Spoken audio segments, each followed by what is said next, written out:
A good day to you. We begin our midday broadcast. Matthew chapter 9, verse 35.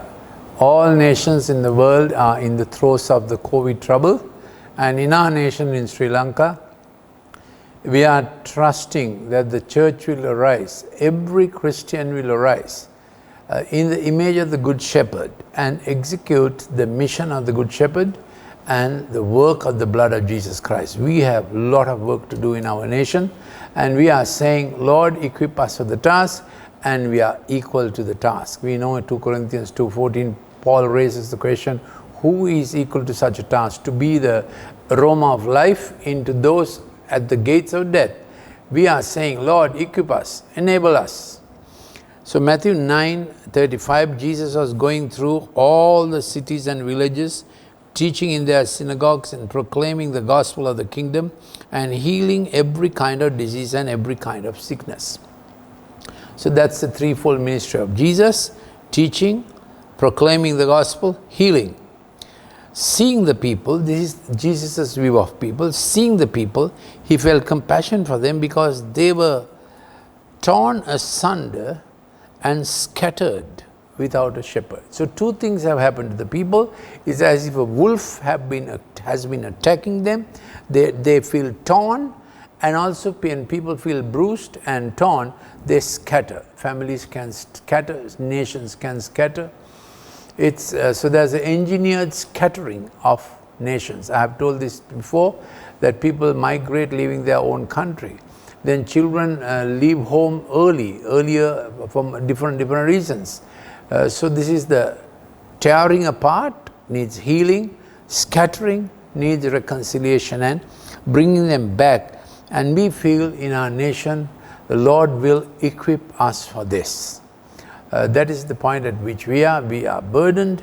We are praying that our government will be a shepherd. But we have also recognized the COVID times, the pandemic, the virus, the vaccine, and shut down, lockdown, all things scattering, isolating people, and children can't go to school, young people can't go to their vocational training futures. They are harassed, they are torn, wounded, and they are scattered.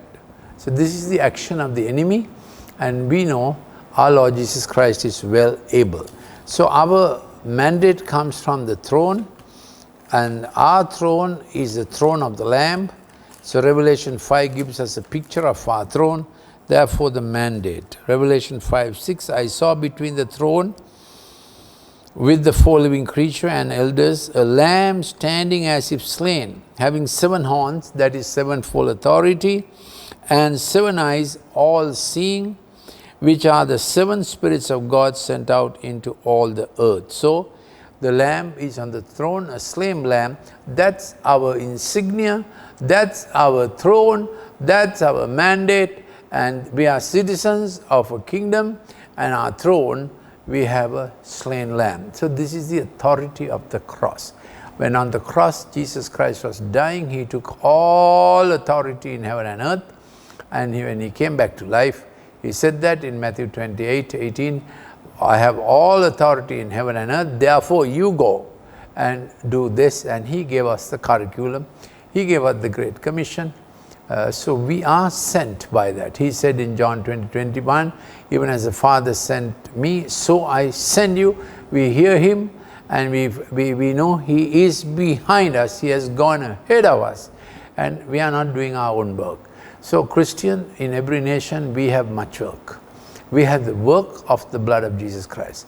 We have got the mandate, we have got the God's scope, and we have to effect and implement, execute the mandate of the blood of Jesus Christ.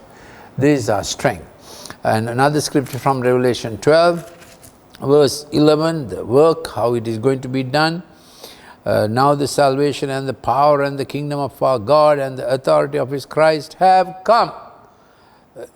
Revelation 12:10. For the accuser of our brethren has been thrown down, he who accuses them before our God day and night. They overcame him because of the blood of the Lamb and by the word of their testimony. So blood of the Lamb is settled in heaven forever, and we proclaim the power of the blood of the Lamb, what it will do in our neighbors, in our relatives, in our friends, in our workmates, wherever we go. We proclaim we have the authority of the blood of Jesus Christ, and by the word of our testimony, having not loved our lives unto the death, we are at this work. Because of the word of their testimony, they did not love their life even when faced with death. This is the work of the cross. Every Christian, we have much work. No Christian needs to say, I am poor, I am uneducated. It's not education, it's not a university degree, good if you have one. But it is the work of the cross that we can effect it, execute it in our life testimony. Thank God for Jesus. This is the way we go. And 1 Corinthians 1 has this mandate again repeated for us. 1 Corinthians 1. Let's get the mandate, the preaching of the cross. Not many wise, not many powerful, but the word of the cross does the work. Word of the cross does the work. This is, we know, the cross will effect its work. Bless the Lord, O my soul, because the foolishness of God is wiser than the wisdom of men. 1 Corinthians 1:18, for the word of the cross is foolishness to those who are perishing, but to us who are being saved, it is the power of God. So thank God, this is our mandate, the wisdom of God. Verse 25, because the foolishness of God is wiser than men, and the weakness of God is stronger than men. So we say, Lord Jesus, our wisdom is the word of the cross. Our strength is the word of the cross. I'll repeat it. 1 Corinthians 1:25, because the foolishness of God is wiser than men, and the weakness of God is stronger than men. Bless the Lord. Thank you, Lord Jesus. And he says, not many wise according to the flesh, not many mighty, not many noble, but God chose us. God chose us. So our trust is not in ourselves. Our trust is on the finished work of the cross. And from it the Lord Jesus Christ said, it is finished. It is accomplished, and we are sent to do that work. This is the priority work of my life. I might be a teacher, doctor, lawyer, businessman, a housewife, a dad, carpenter, electrician, it does not matter. A student, university student, whatever my earth's work is, my priority work is doing the work of the blood of the cross. Justification, redemption, few things more, and we will look at that. But first I want to read to you Psalm 103 and put this into that perspective of a psalm. You know, psalm a day keeps the devil away, apple a day keeps the doctor away, psalm a day keeps the doctor and the devil away. Not that they are the same, but Psalm 103. Verse 14, he himself knows our frame. He is mindful that we are but dust. That doesn't matter. We are not strong people, but we have a mandate that is strong. Verse 17, the loving kindness of the Lord is from everlasting to everlasting on those who fear him, and his righteousness to children's children. So from generation to generation, we are in this work, loving kindness and righteousness working together. To those who keep his covenant and remember his precepts. The Lord has established his throne in the heavens. How did it happen?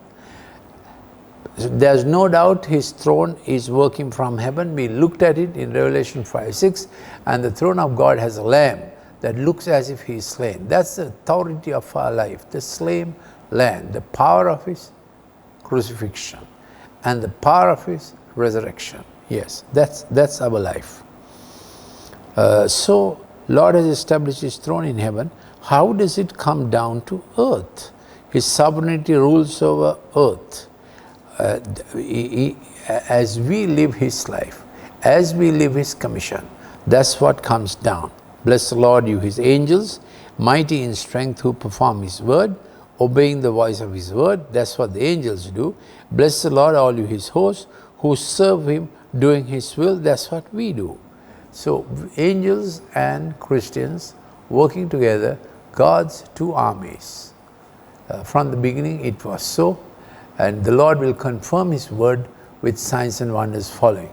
So how do we get ready for this? One, we must be cleansed, and let there be no accusation that is effective against us. No accusation. And we are determined. What has hurt and scattered? You saw Satan's strategy, like a wolf, hurting, wounding, tearing, take it to his mouth and tearing. That needs healing. And when this may happen to a family, father aggressive, abusive, this may happen in education, all kinds of factors, and then kids getting into sexual precocity and horrible sexual experiments in the workplace, Pharaoh being so tough, in nations, wild beasts ruling. These are the times that are coming, plagues manufactured, scattering nations, scattering economies. But we have Christ our King who is sufficient for the church to work its mandate. So church, Christian, please on Sunday, be in your home church. Don't loiter around. Don't say I'm going online. We have to physically meet, and the church has to meet together so that the anointing comes in one place. And through the week, let your priority work be the work of the cross. Of course, you have a job to do. Jobs are not easy. Do your job, but never forget your mission. That Christ in you, the hope of glory, Christ in you, speaking life to where death is coming. We get ready with 1 John 1:7. Just look at 1 John 1:6 and 7. If we walk in the light, we have fellowship with one another. 2, that we will be cleansed from our sin. So we walk in the light, we have fellowship with one another. That's why we have to meet. We can't do it online only. We have to meet in one physical place. We have to make the altar, and that place that you make the altar every Sunday is God's parliament, God's executive. That must go on, which is also God's parliament, God's judiciary. That must go on. God's legislature must meet every Sunday for the whole week. Never miss your Sunday. Very important. That is where baptized into one body is effectualized.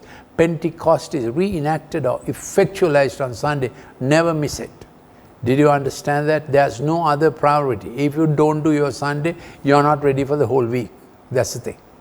Do your Sunday right. This is God's parliament.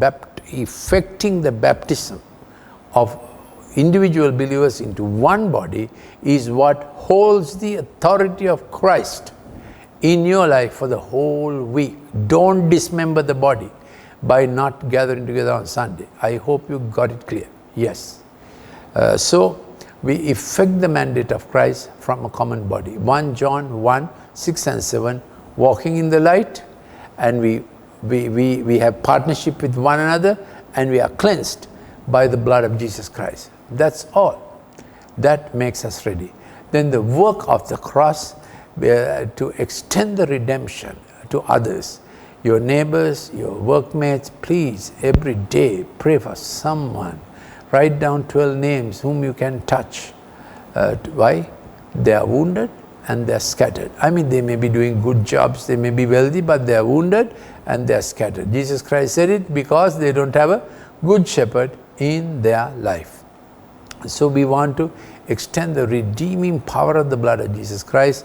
1 Peter 1, we are redeemed with the blood of the Lamb, slain from the foundation of the world, redeemed from the traditions of our fathers and their ways that get set into us. Blood of Jesus Christ must set our bones free in Jesus' name.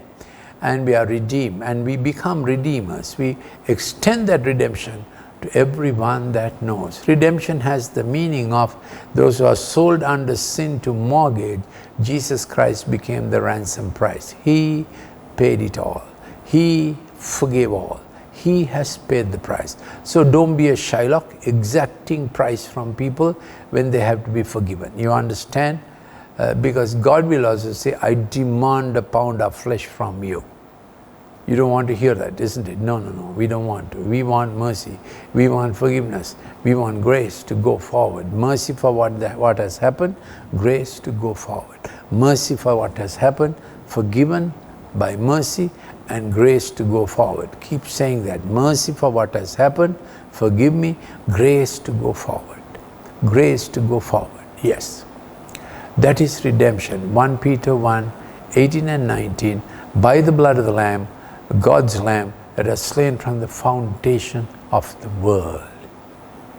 May we be occupied every hour with the work of the blood of the cross. And Colossians 1:20 says, the work of reconciliation, those who are scattered and gone away, those who are fighting with each other for different causes, even in one family, even in other situations, the blood of Jesus Christ speaks better than the blood of Abel. Blood of Abel says, take vengeance, Hebrews 12:24. I am innocent. Blood of Jesus says, Father, forgive, I am innocent, I paid the price, you forgive them. You forgive them. So this is the call. God bless you. Maybe be energized in this today, every day. Please take a little time. Please give this priority. When the church functions, nations are saved. We are the hope of every nation. Stop blaming government. Do the work of the blood of the cross. Governments are not there to do the work of the blood of Jesus. Church is there to do the work of the blood of Jesus. We have a throne in heaven that is ruled. Its author is the Lamb of God. So we look to the author and the perfecter of our faith and run this race with patience. God bless you. God keep you.